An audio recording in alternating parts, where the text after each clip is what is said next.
Bueno, hablamos de 24 ilusiones por segundo, la historia de Cinemateca Uruguaya, escrita por Carlos María Domínguez. Se lo recomiendo porque de verdad que además de que está muy bien escrita, por la habilidad de su autor, es una historia apasionante. Sí, Sobre todo para alguien que, en mi caso, yo fui simplemente socio y espectador en una generación posterior a esa, ¿no? Pero tuvo un gran significado Cinemateca, y ahí está narrado en el libro, en los años de la dictadura. Claro. Incluso no sé si sos tú o alguno de tus entrevistados que dice que el auge de lo que se conoció como canto popular catalizó al movimiento en fin, opositor a la dictadura, sacando el espectador de esa Cinemateca, pero que antes era Cinemateca, luego de la clausura del Galpón, el lugar de resistencia cultural, llamémosle. Sí, no, eso fue, en gran medida fue obra de Martín Escarril, ¿no? Que curiosamente... Cinemateca y el Circular, por ponerte dos claro, lugares. Claro, curiosamente en las épocas más difíciles consiguió expandir la Cinemateca, claro, y hacerla crecer con una cantidad de socios realmente muy significativa y que le dio amparo, cobijó a la cultura nacional durante esos años como un centro de encuentro fundamental. Incluso cuando empezaron a regresar del exilio, cuando vino Citarrosa, por ejemplo, cuando volvió, su conferencia la dio en AEBU. Claro, que era una sala que la sala utilizaba de Cinemateca, claro. ¿no? Lo presentó Martín Escarril, que también le costó, tuvo 2 días en la central de policía, después castigado. Bueno, así como eso en muchos casos, ¿no?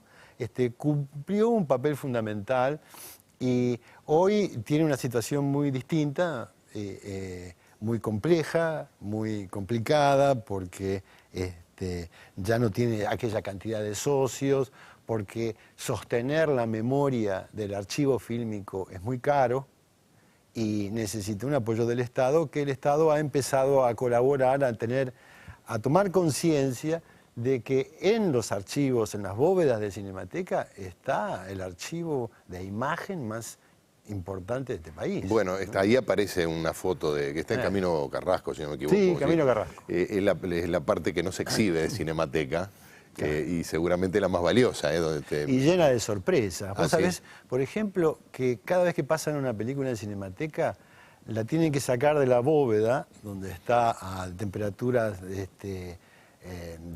muy bajas y con aparatos para deshumidificar, claro.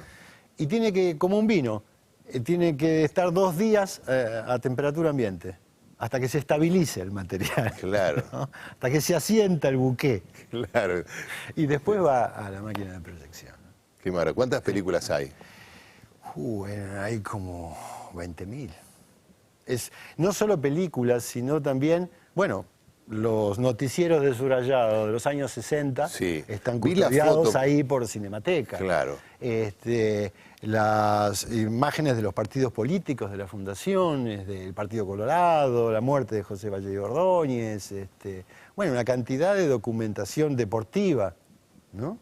Que los canales le han ido depositando allí, incluso los archivos del Sodre, las películas más viejas de la colección de Fernando Pereda, una cantidad de joyas. Las del Sodre también están en esas bóvedas. Claro, pero tienen un costo enorme, porque claro, tiene que estar permanentemente refrigerado con equipos muy grandes, ¿no? Entonces, sostener todo eso es como invisible a los ojos del espectador, pero fundamental para un país joven como que necesita afianzar su memoria. Claro, y la parte de exhibición supongo que también debe seguir los avatares de toda la industria cinematográfica, ¿no? Que es complejísimo porque estamos en la era digital, porque los formatos cambian todo el tiempo, porque hay que pasar de un formato a otro, y a la hora de hacer grandes inversiones para custodiar un material, bueno, hay que definir con mucha claridad en qué formato se debe hacer, porque de lo contrario, dentro de 2 años cambia todo y hemos tirado el dinero, ¿no? Claro, bueno, ese es uno de los 2 libros, pero el otro, por lo visto, no está tan lejos, porque también aparece una intriga cultural, pero se trata de una novela, que Sí. es La breve muerte de Waldemar Hansen, o Sí. Valdemar. Yo no sé, yo tengo una pregunta que te quería hacer, es cómo te animás a ponerle Waldemar a un protagonista, al protagonista de tu novela. Es un acto Sí, de bueno, vos coraje. sabés que hay una calle que se llama Valdemar Hansen en Montevideo, Mirá. que corre paralela a las vías del tren ¿Y allá quién en fue? Colón. ¿Tenés idea quién fue? Yo averigüé, fue un ingeniero que trabajó en el ferrocarril inglés. Ah, entonces la historia del personaje... Arranca inspirada por ahí, Claro. después se aparta completamente porque este es un descendiente de una familia alemana, es la historia de un hombre avergonzado, amante del arte, que termina confundiendo lo sagrado de una cruz en un cementerio con un objeto estético. Y toda su sofisticación y su lógica y su pasión cultural entran en colapso, en contradicción, en choque con la lógica alrededor de esa tumba, que es en el pueblo de Minas de Corrales, allá frontera Sí. con Brasil, ¿no? Entonces aparece una cantidad de personajes, la historia empieza en Montevideo, pero termina en ese pueblo rural, después regresa a Montevideo nuevamente Es casi como la historia de Cinemateca. Bueno, no sé, pero es en todo caso No una la escribiste épica al mismo tiempo, íntima, ¿no? No, lo había escrito antes. Después el año pasado me ocupé trabajé muy intensamente en el libro de Cinemateca. Ahora estoy regresando de nuevo a la ficción. La ¿no? épica íntima supongo que debe significar también para el lector un gran aporte en esta época en la que, por lo menos según algunos teóricos, los grandes relatos épicos ya no son recibidos por la gente, así como Bueno, como claro, en herencia este de- caso es la novela tiene un formato policial, porque es como una investigación acerca del pasado de este hombre, pero la investigación es moral. En todo caso, la lucha y el conflicto es moral, es interior en el personaje, digamos, ¿no? Y tiene que ver con cierta percepción de banalización en el mercado del arte, sobre todo de las artes plásticas, que es lo que a él lo apasiona. Y que, bueno, lo va a llevar. Este auge de el arte conceptual, ¿no? Está bien, no digo que lo hayas hecho Sí. con un sentido moralizante Sí. o con un sentido metafórico, pero es casi, o es una metáfora de la sociedad contemporánea también. Sí, ¿no? también quiere serlo, porque yo creo que la novela, en tanto cuenta una historia, también reflexiona sobre su propio género de novela y sobre la época en que se escribe, ¿no? Entonces, esta es una novela que yo me interesa mucho porque transita por lados que tienen que ver con mi intimidad y que creo que con la intimidad de los lectores también, digamos, ¿no? De una manera llana, de la manera más sencilla, que siempre es lo más complicado de lograr a la hora de escribir, ¿no? Sí. Parece lo más fácil, pero es lo más complicado. Bueno, Y eso es lo quizás que a mí me ha interesado. los años de periodismo te han ayudado a Sí, lo que pasa es que cuando a uno toma simplificar el relato. Sí, cuando uno toma un relato de ficción, la búsqueda expresiva es como más intensa, Claro.